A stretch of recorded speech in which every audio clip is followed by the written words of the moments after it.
आप अपनी लड़ाई नहीं लड़ेंगे तो ना परिवर्तन ला सकते हैं, ना कोई भगवान आके आपकी मदद करेगा। भगवान उनकी मदद करते हैं जो अपनी मदद खुद करते हैं। एग्ज़ाम पेपर आप सेट करेंगे, इंटरव्यू आप लेंगे, हर चीज़ आप करेंगे, आप तय करेंगे कि कौन मेरिटोरियस है कौन नहीं है। बैरियर्स हैं वो टूटेंगे कैसे? आप एक साथ पढ़ेंगे, एक साथ लिखेंगे, एक साथ काम करेंगे, तब एक दूसरे से शादी भी करेंगे, फिर वो पूरा कास्ट का जो एनाहिलेशन है तभी तो हो पाएगा। जैसे बाबा साहब ने कहा था, मंडल को क्रॉस करने के लिए मंदिर लाया गया। वो क्रिमिनल एक्टिविटी है। जिस तरह से उन्होंने पूरा ये जो जहर है ये फैलाया है, हमारे खिलाफ कोई कार्रवाई उस तरह से नहीं की गई कि हमको जेलों में डाला जाए, हमको यूएपीए में अंदर कर दिया जाए। उमर खालिद जैसे लोग 5-5 साल से जेल में सड़ रहे हैं। मैं नहीं कह रही हूँ कि यूपीए के ज़माने में नहीं होता था, वो था, वो उस टाइम पे भी टाडा जैसे बहुत खराब कानून थे, ऐसा था। लेकिन अब तो वो इस कदर बढ़ गया है, मनमानी कर रहा है, हावी हो गया है, पूंजीपतियों का ही काम करा रहा है, जो बड़े बड़े पूंजीपति हैं उनका ही काम करा रहा है, उन लोगों को आपस में लड़वा के।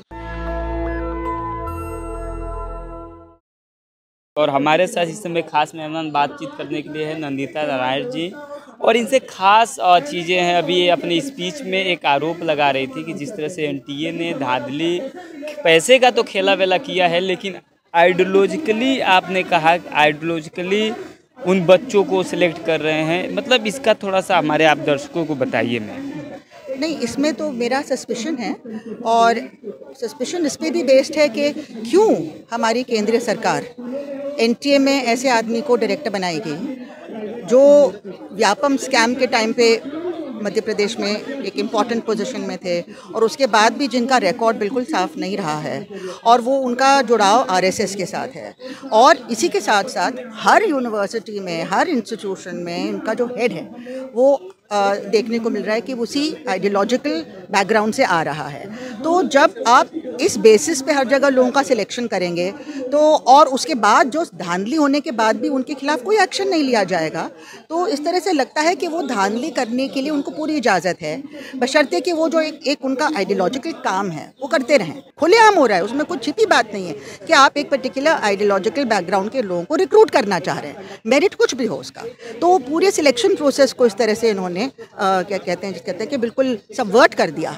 और तो वो किस तरह के टीचर्स बनेंगे, वो क्या पढ़ाएंगे क्लास में, क्या वो आज़ाद सोच के नागरिकों को, स्टूडेंट्स को प्रोड्यूस कर पाएंगे? तो ये उधर से भी मार चल रही है, और रिक्रूटमेंट एडमिशन प्रोसेस में भी इंटरवीन करके ये मार चल रही है। को ऐसे बड़े बड़े जो एजुकेशन सिस्टम है उसमें जा सके तो उनको कैसे वहाँ तक पहुँचना, किस तरह से वो पहुँच पाएंगे? ऐसा है कि जब इस तरह की तानाशाही आ जाती है और हर जगह वो कंट्रोल करने लगती है, तो आम जनता को संघर्ष किए बगैर कुछ नहीं मिलने वाला है। अगर कोई आप सोचते हैं कि कोई और आपका संघर्ष कर लेगा, तो ये नहीं होने वाला है। यहाँ पे बैठे हैं जितने छात्र, वो लड़ रहे हैं, 6 दिन से बैठे हैं।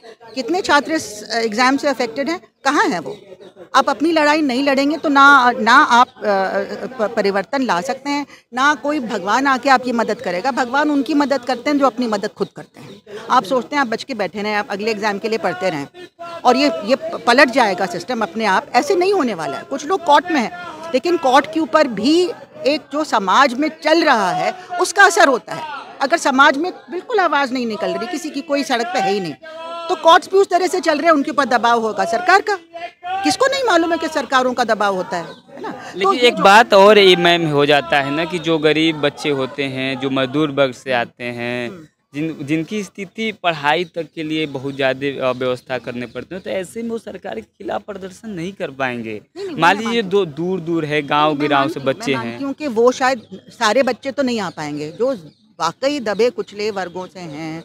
उनके घर में 2 वक्त की रोटी कमाना भी एक बहुत बड़ा चैलेंज है, और वो इतनी दूर कैसे आएंगे? वो तो मैं बिल्कुल मानती हूँ।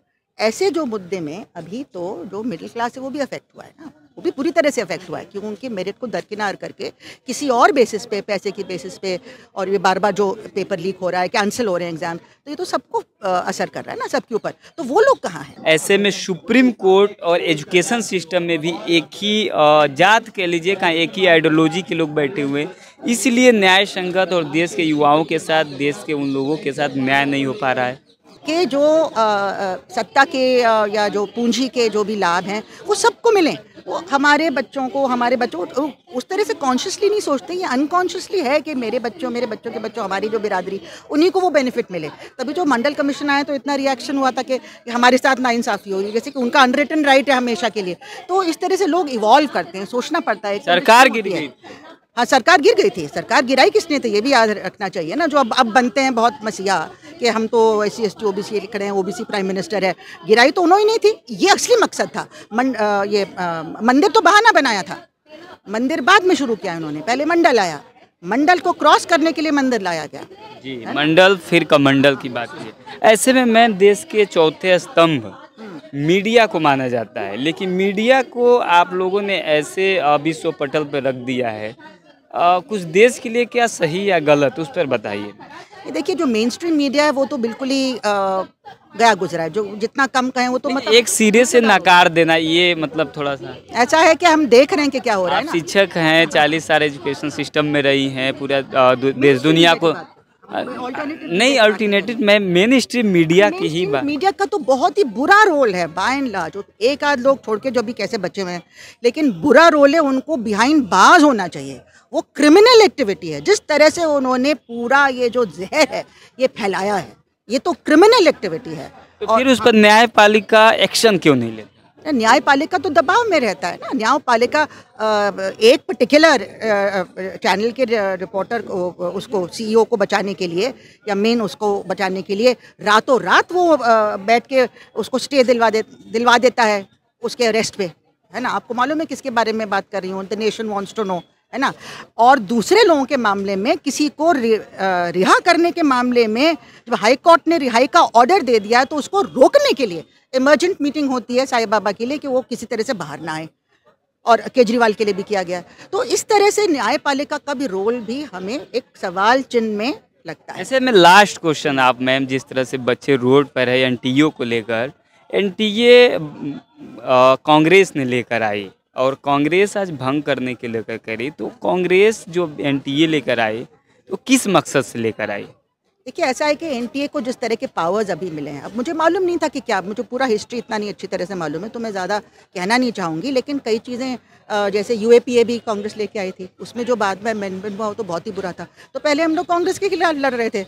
2014 में हम सब कांग्रेस के खिलाफ लड़ रहे थे क्योंकि वो हमारे एजुकेशन को प्राइवेटाइज कर रहे थे। क्या लग रहा है आपको कि जिस तरह से जो सत्ता में अगर बीजेपी कांग्रेस, मैम एक मिनट, जो कांग्रेस और बीजेपी है, जब कोई सत्ता में, कांग्रेस सत्ता में रहती है तो कांग्रेस गड्ढा खोदती है और बीजेपी के लोग उसमें देश की जनता को ढकेलते हैं और सिंपैथी जुटाते हैं, और जब बीजेपी सत्ता में रहती है तो बीजेपी गड्ढा खोदती है और कांग्रेस उसमें देश के लोगों को ढकेल कर सिंपैथी जुटाती है। क्या ऐसा कोई मामला? एक सत्ता का एक लॉजिक होता है, किसी को आप इतना ज़्यादा पावर दोगे वो करेगा। और दुनिया में एक तरीके से जो न्यो लिबरल फोर्सेस हैं वो दुनिया भर के सरकारों पे हावी हैं, और हमारी सरकार पे भी हावी थे जो कांग्रेस की सरकार थी, UPA की सरकार थी। मुझे लगता है कि UPA आज के दिन में वो नहीं है जो पहले थी।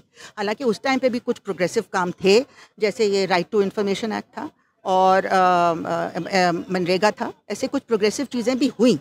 लेकिन जो एजुकेशन पे हो रहा था वो बहुत नेगेटिव था, उसके खिलाफ हम लड़े। 6 बिल पार्लियामेंट में आए, कपिल सिब्बल थे, हम सब लड़े उनके खिलाफ।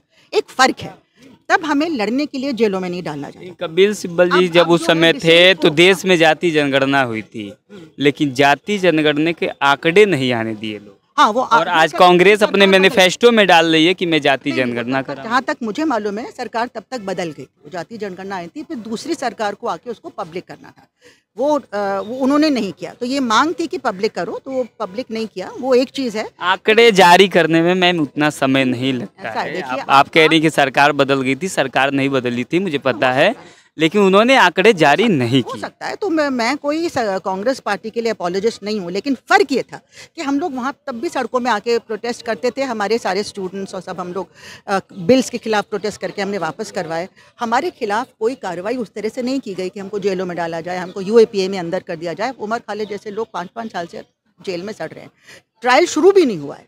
मैं नहीं कह रही हूँ कि UPA के ज़माने में नहीं होता था, वो था, वो उस टाइम पे भी टाडा जैसे बहुत ख़राब कानून थे, ऐसा था। लेकिन अब तो वो इस कदर बढ़ गया है कि टीचर्स, स्कॉलर्स, जर्नलिस्ट, वकील, सबको अंदर किया जा रहा है जो भी इनके खिलाफ आवाज़ उठाएगा। तो अब जो डिसेंट को जिस तरह से क्रश किया जा रहा है, हमने पहले कभी इस तरह से इसको नहीं देखा जो अब हो रहा है। इसलिए इस सरकार के पास एक जो कम्युनल टूल है ना, वो इस्तेमाल करके वो लोगों को आपस में बांट के किस तरह से अपनी मनमानी कर रहा है, हावी हो गया है, पूंजीपतियों का ही काम करा रहा है, जो बड़े बड़े पूंजीपति हैं उनका ही काम करा रहा है, और लोगों को आपस में लड़वा के मणिपुर जैसा हाल हो रहा है।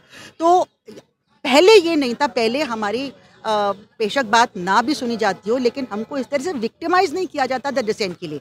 एक पार्लियामेंट्री स्टैंडिंग कमेटी नाम की चीज़ होती थी, वहाँ पे डिबेट होती थी, ऑपोजिशन भी वहाँ पे लड़ता था, उनको सबको सस्पेंड नहीं कर दिया जाता था। अब तो आपके चारे और मीडिया भी उनके कंट्रोल में नहीं था। वो इमरजेंसी की बात छोड़ दी, जहाँ पे एक डिक्लेयर्ड इमरजेंसी था, वो भी कॉन्स्टिट्यूशन में उन्होंने डिक्लेयर किया था, वो उसको छोड़ दीजिए। उसके बाद तो मीडिया इनके कंट्रोल में नहीं था। बाय एंड लार्ज आप देखे थे, जो चाहे जो लोग आंदोलन कर पा रहे थे, मीडिया अपनी बात रख रही थी, इंस्टीट्यूशंस भी चल रहे थे, कई लोग स्टैंड भी ले रहे थे इनके खिलाफ। अब जो है वो इम्पॉसिबल हो गया है, हर तरफ से इन्होंने घेर लिया है, हर तरफ से आपके अंदर से डेमोक्रेसी को पूरी तरह से ख़त्म कर दिया है। ये फ़र्क है, इसलिए ये बहुत ज़्यादा और डेंजरस है। उस ज़माने में आप देखेंगे बहुत सारी हमारी न्यू लिबरल गवर्नमेंट्स रही हैं, क्योंकि देखिए आपकी जो सत्ता में लोग हैं, वो जो मेरिटोक्रेसी है, वो भी उनका एक अपना क्लास और कास्ट बैकग्राउंड रहा है, और पूरी तरह से कोई अपने आप को उससे अलग कर नहीं पाता है। बहुत कोशिश करते हैं लोग, कई वीपी सिंह जैसे एक्सेप्शंस भी होते हैं, और मैं मानती हूँ राहुल गांधी भी उनमें से हैं, लेकिन फाइनली आप ही सब कुछ तय करते हैं। एग्ज़ाम पेपर आप सेट करेंगे, इंटरव्यू आप लेंगे, हर चीज़ आप करेंगे, आप तय करेंगे कि कौन मेरिटोरियस है कौन नहीं है। तो आप देखेंगे कौन अंग्रेजी तेज तराट बोलता है, कौन एक तरह का है। तो आपका जो बायस है वो आपको पता ही नहीं कि आप बायस्ड हैं, लेकिन वो बायस काम करता है। इसीलिए रिजर्वेशन की ज़रूरत है, क्योंकि प्लेइंग फील्ड लेवल नहीं है। वो उनके खून में है, वो पहले अपने आप को रखते हैं ब्राह्मण, क्षत्रिय, वैश्य, शूद्र, कुछ तो खुल के करते हैं, लेकिन कुछ जिनको जो कॉन्शियस नहीं है, लेकिन वो हो जाता है कि ये तो बड़ा मेरिटोरियस है। बाई चांस वो अपर कास्ट पे देखिए, हमारी यूनिवर्सिटीज़ में कितने लोग रिजर्वेशन के पहले, कितने लोग हमको दलित ओबीसी मिलते थे, ओबीसी फिर भी मिल जाए, दलित तो बहुत कम मिलते थे। तो और फिर वो जो बैरियर्स हैं वो टूटेंगे कैसे? आप एक साथ पढ़ेंगे, एक साथ लिखेंगे, एक साथ काम करेंगे, तब एक दूसरे से शादी भी करेंगे, फिर वो पूरा कास्ट का जो एनाहिलेशन है तभी तो हो पाएगा, जैसे बाबा साहब ने कहा था। लेकिन जब आप उस पूरे दायरे से ही बाहर हैं, आप इनविजिबल हैं, आप हमें दिख ही नहीं रहे हैं, लोगों को पता ही नहीं कि कास्टिज्म है, क्योंकि वो जिनके जो विक्टिम्स हैं उनसे मुलाकात ही नहीं हो रही है आपकी, है ना। तो एक जेन्युइन तरीके से भी आपका जो बिना एक्सपोजर नहीं हुआ है, इसलिए भी आपकी सोच एक तरह की हो रही है। चलिए ठीक है, thank you ma'am. National Dastak की आपसे गुजारिश है कि अगर इसको बचाना चाहते हैं तो नेशनल दस्तक को सब्सक्राइब करने के लिए रेड कलर के सब्सक्राइब बटन को दबाएं, फिर बेल आइकन की घंटी दबाएं। नेशनल दस्तक को बचाने के लिए बहुत जरूरी है कि हर खबर को शेयर करें, लाइक करें, कमेंट जरूर करें।